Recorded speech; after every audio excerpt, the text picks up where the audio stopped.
mga kabady, matagal-tagal na tong issue about kay Edu at kay Viansay doon sa madilim na lugar sa issue na minanyak ni Edu si Viansay.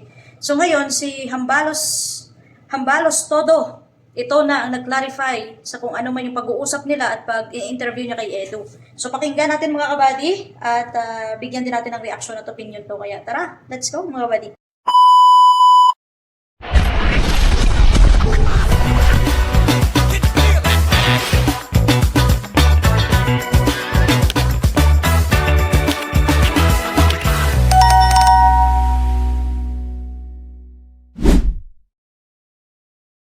Unless otherwise, nabanggit mo sa akin, Edu, ano ba talaga ako ang nangyari? Totoo ba akong pinastos mo si Biancy? Sabi niya, hindi po, wala po talagang gano'n. Sabi, kasi yung sinasabi, kumakalat ng mga issue, but the word is, the word is minanyak. Ayun yung gano'n, minamanyak daw siya. Ito po naman si Edu. So, tinanong ko siya, nagawa mo ba kako yun? Sa isang babae, kasi kung nagawa mo kako yun, hindi kita tutulungan. Sabi ni Edu, hindi kaligam Edu, Sir Mike, wala pong gano'n. Sir Manos, wala pong gano'n. Hindi po totoo yun. Yung ganong istorya. Ano ba kako yung ano ninyo, yung stand kako ninyo sa pagiging mag-love team? Kayo ba kako ay may mutual understanding? Kasi bago tayo magbigay ng advice, dapat alamin muna natin mga pangyayari. Sabi niya parang ganun po, na meron kaming parang mutual understanding. Kung laging kayo ba kako, officially. Sabi niya, hindi po, pero parang ganun. Sa akin po niya kasi love team lang. Siguro po niya kay Biancy, ay parang seryoso. Itong si Biancy na pumasok. So malinaw lang mga kabady na si Viansay na in love talaga kay Edu. Nahulog talaga yung feelings ni Viansay kay Edu. So pagpatuloy pa natin mga kabady yung usapin about sa pagmanyak. Sa totoong relasyon ng boyfriend and girlfriend. So paano mo kako nasabi yun? Kasi maraming ulit po niya, Sir Mike, Hambalos, na ipinapaalam ko siya sa mga nanay at tatay niya, kina tito at tita, mag-arrange po niya kami ng kaming dalawa lang, pinapayagan naman po. Minsan, matagal, pag-arrange po niya namin, at kaming dalawa lang, so payagan naman po niya sila. May mga pagkakataon pa nga po niya, at sabi ko, yung kakong sinasabing issue, shortcut na kako natin, dinala ko siya. Yung issue kako na dinala mo siya doon sa madilim at mundo binastos. Sabi niya, hindi po totoo yun. O ito, Biancy ha, kung totoo itong sinabi sa akin ni Kalingap Edu, pakisagot din. Kung hindi totoo, ipaliwanag ko rin. How true? Sabi ni Kalingap Edu na sinasabi mo, dinala ka sa madilim at doon ka ginawa ng hindi maganda, binastos ka, minanyak ka sa madaling salita, sinasabi ninyo ng inyong grupo na ikaw ay minanyak ni Kalingap Edu at inaalam ko daw, sabi ay tawag ito, pinuputi ka ng balari Kuya Val. Ito talagang kita, how true? Yung pito kasi sa akin ni Kalingap Edu, sabi niya, nung nandun kayo sa madilim na lugar, may mga kasamahan kayo, may gathering siya kayo, tapos sumiwalay kayong dalawa. Kayo dalawa sa madilim na lugar. Tapos di umano, sabi ni ito according to sa paliwanag sa akin ni Kalingap Edu, may dumating na pulis, may mobile na dumating. Sinita kayo ng pulis, nasta kayo, bakit andito kayo sa madilim? Di ba, andito kayo sa madilim? So malinaw na may police daw pala na dumating doon nung time na nasa madilim sila at sinita sila. Pero magkasalungat sa naging pahayag ng tatay ni Viansay doon sa Rafi Tulfo. Na tanod daw. Tanod daw ang nagsita doon sa kanila na yung ano pala sa side na Edu is police naman talaga. At kung sa maliit lang na bagay mga kabadiya, kung talagang minanyak siya ni Edu at kung may ginawa si Edu sa kanya ng hindi maganda, that time na may lumapit na sa kanila, dapat umaksyon agad si Viansay.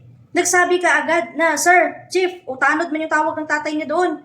Minamanyak po ako nito, ganito, ganyan. Di ba? Hindi na sila aabot ng matagal pa na pagsasama bago niya batuhin ang issue si Edu na minanyak siya. Or talagang gusto niya lang magpamanyak. Or sadyang, hindi lang siya nagustuhan ni Edu. Ganun lang kababaw yun eh. Hindi mo ba alam yan siya na mabigat na issue yan, na paratang yan, nasabihan mo yung tao na manyak, porket hindi naman pala kayo official na kayo. Ikaw lang pala ang nag-assume na meron kayo ni Edu. Or ginagawa mo lang bala yan para masira mo yung tao dahil hindi mo nakuha yung gusto mo. Ikaw lang pala yung nag-assume. At ang mahirap dyan, ang ini-issue mo dito, at nagpatulfo ka, si Kuya Val ang pinatulfo mo, pero yung sinabi mo doon at yung sumbong mo doon, minanyak ka ng pamangkin niya. Kung totoo mang minanyak ka ng pamangkin niya, dapat nung gabi na yon, kaya magkasama naman kayo ng Kalingap, at andyan naman yung pinsan niyang si Rab bilang manager mo, dapat nagsumbong ka. Na Kuya Rab, ayaw ko na po, ganito, ganyan, kasi minamanyak ako ng kapatid mo. Pero diba, iba naman yung paalam mo kay Kalingap Rab.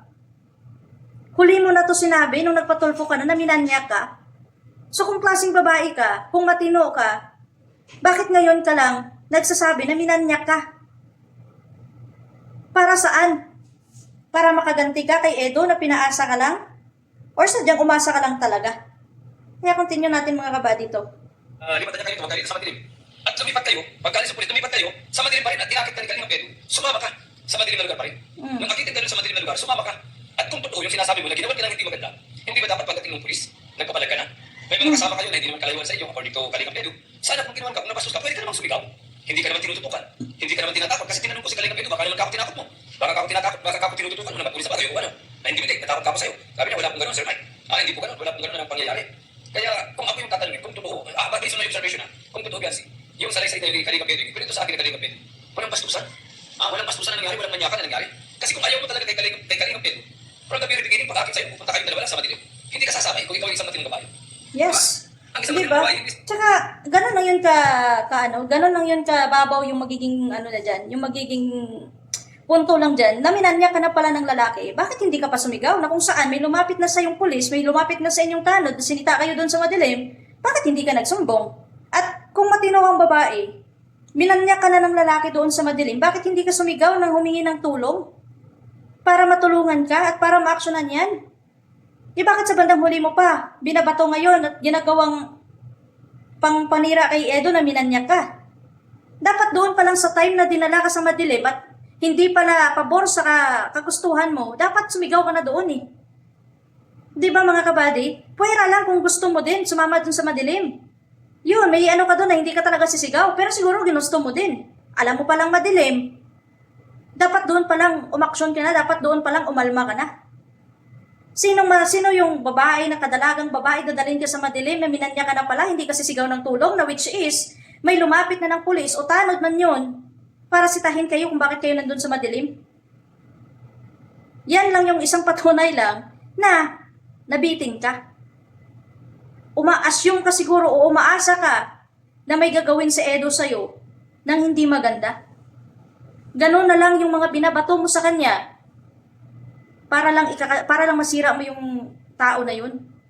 Na kahit saan mo tingnan ang gulo, minanyak ka na pala na wala naman pala kayong relasyon at MU lang pala. Bakit hindi ka nagsumbong? Bakit hindi ka sumigaw na, oy, minanyak ako dito, oy, ganito, ganyan? So, paano yan ngayon kung kakasuhan ka ni Edo? Paano ngayon kung gagamitin niya yan, pinaparatang mo sa kanya na magiging kaso mo? Paano mo malutasan yan? Na kahit imbestigahan yan, tatanungin ka sa abogado o saan man kayo haharap, bakit hindi ka sumigaw nung time na yun? May pulis nang lumapit sa inyo or tanod, bakit hindi ka nagsumbong? Diba? So, ito na yung paglilinaw ni Hambalos dito sa side ni Edo. At sinasabi niya naman dito sa content niya na dapat si Beyonce magsalita at sagutin niya din yan. Pero sa tingin ko, iiwasan na ni Beyonce yan yung ganyang usapin. Hindi niya yan sasagutin. Hindi niya yan sasagutin mga kabady. Kasi si Edo parang magkakaso eh. Di ko lang sure mga kabady kung magkakaso siya about kay Beyonce o about sa mga taong nang babalahura din sa kanya. Pero makitid mo lang na pag-iisip, kung matino kang babae, kung may dignidad ka sa sarili mo at kung may respeto ka sa sarili mo, gano'n na yung sitwasyon, dinala ka sa madilim, minanya ka na ng lalaki, bakit hindi ka pa sumigaw? Bakit may lumapit ng pulis or tanod yun? Bakit hindi ka pa naghingi ng tulong na minamanya ka na pala doon? So malinaw lang na gusto mo din kasi sumama ka dun sa madilim eh. Hindi naman yan mangyayari na dalawa kayo dun sa madilim kung hindi mo din ginusto. Wala ginusto mo din. So ganun, ano lang yung mga kabady, yung pag-analyze ko lang dyan, yan lang yung ginagawang issue ni Beyonce para lang magmukhang malinis siya at mukhang agrabyado siya. Katulad noon sa naunang vlog ni Kalinga Prab sa kanya na parang gusto na nilang umalis doon kasi aping-api daw sila doon sa paligid nila na hindi naman natin alam yung punot dulo pero siguro kapag may isang kapitbahay nila magsalita, dyan din natin malalaman kung ano yung katotohanan. At dyan na din natin mabalanse kung ano klaseng pagkatao nila. Di ba? So, hindi ko lang maano to si Beyonce na pagkatapos kiligin kay Edo na hindi pinursige ni Edo na maging sila. Pagmamanyak agad yung i-issue niya sa tao. Hindi niya ba naisip na malaking ano yan? Pag-akusa yan sa tao? Na kung saan, na makikita naman sa mga video, kung sino naman yung palaging umaano sa lalaki. Kung sino yung mas palaging nagpapalapit sa kanilang dalawa. Di ba? At doon mismo sa birthday niya nga, sa rehearsal nila, kitang-kita kung paano niya pinapaamo yung kilikili niya kay Edo. Yun pala, may anghit pala siya. Hindi ka nahiya? Tapos ikaw pa magpaparata ngayon na minanya ka ng lalaki? Na kung saan, kung may dignidad kang tao ka, kadalaga mong tao ka, kababae mong tao ka, bakit hindi ka umaksyon ka agad? Na minanya ka na pala? Or else, kung nahiya ka man magsabi ka agad doon, pag uwi mo sa bahay ninyo, minessage mo si Kalinga Prab bilang pinsan niya, bilang manager mo sa kung anong merong talent ka. Nasabihin na, Kalinga Prab, ngayon ko lang sabihin to, minanyak po ako ni Edu, ganito, ganyan. Kaya dapat na-actionan yan. Hindi na kung saan, naliko mo na lahat, meron ka na sa kung anong meron ka ngayon, saka mo bibitawan yung ganyang usapin na wala ka namang patunay, wala ka namang video, wala ka namang record na kung saan pwede mong gawing ebidensya at gawing mong alas para mapatunayan yan. Pero kung verbal lang at wala namang nangyari sa inyo, hindi mo maipapanalo yan. Sadyang na-inlove ka lang kay Edo, sadyang hindi mo lang nakuha yung gustuhin ka din ni Edo. Kaya ganyan ka. Kasi na-fall ka na sa kanya eh.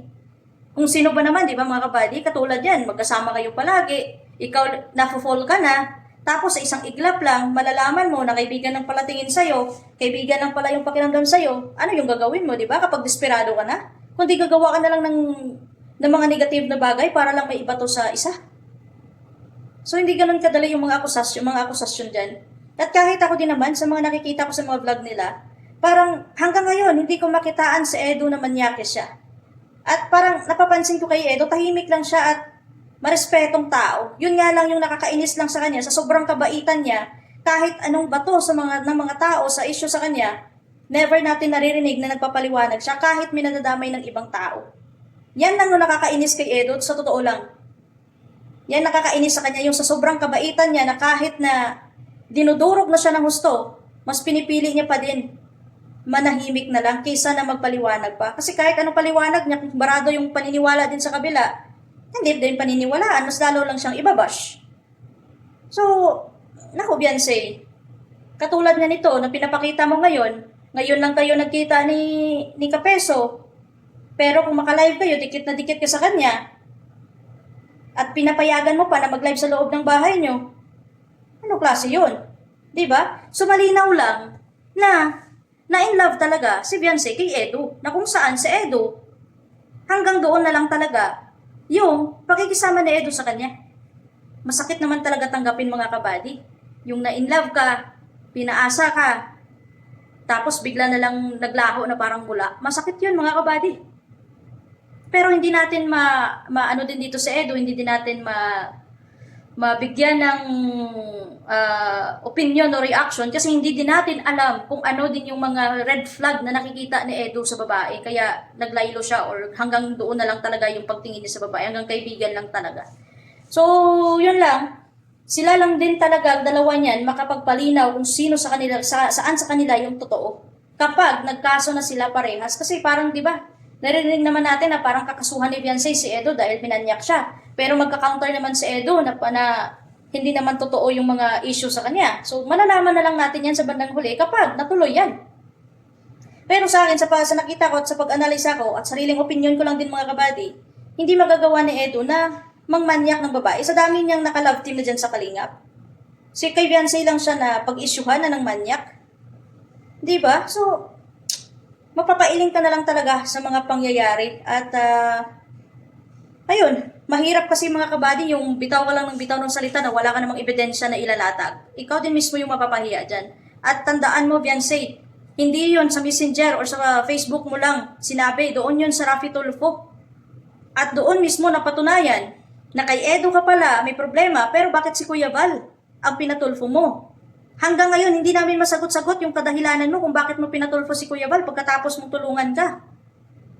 Bakit gusto mo palang or gusto mong ipa-take down pala yung vlog na kung saan nandoon ka sa account ni Kalinga Prab, bakit hindi si Kalinga Prab yung pinatulfo mo?